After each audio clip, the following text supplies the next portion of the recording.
In today's video, I'm going to show you how to find your AnyDesk number quickly and easily so you can share your ID with anyone who needs to connect to your device.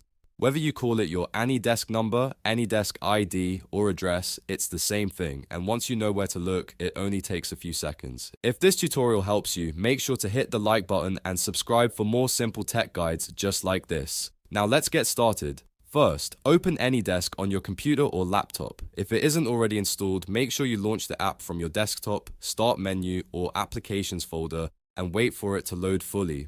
Sometimes the program may take a moment to open, especially if your internet connection is slow or your system is busy, so give it a second to appear on screen.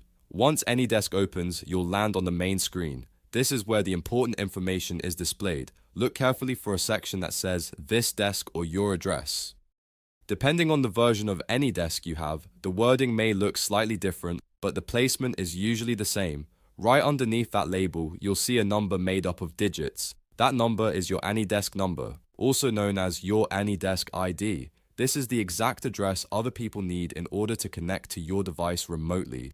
Now that you've found it, the next step is to copy the number. In many versions of AnyDesk, you can simply click on the number itself, and it will copy automatically to your clipboard. If that doesn't happen right away, you can usually right-click it or use the copy icon next to the ID, depending on your setup. Once copied, you can paste it into a message, email, chat, or support request to share it with the person who needs access.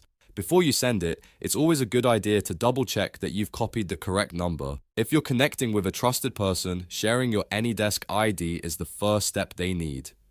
Just remember, this number lets someone attempt a remote connection, so only share it with people you trust. And that's it. You now know how to find your AnyDesk number, copy it, and share it when needed. It's a simple process, but it's very useful if you use remote support, work from home, or help someone troubleshoot their device. If you found this video helpful, please give it a thumbs up and subscribe to the channel for more easy software tutorials.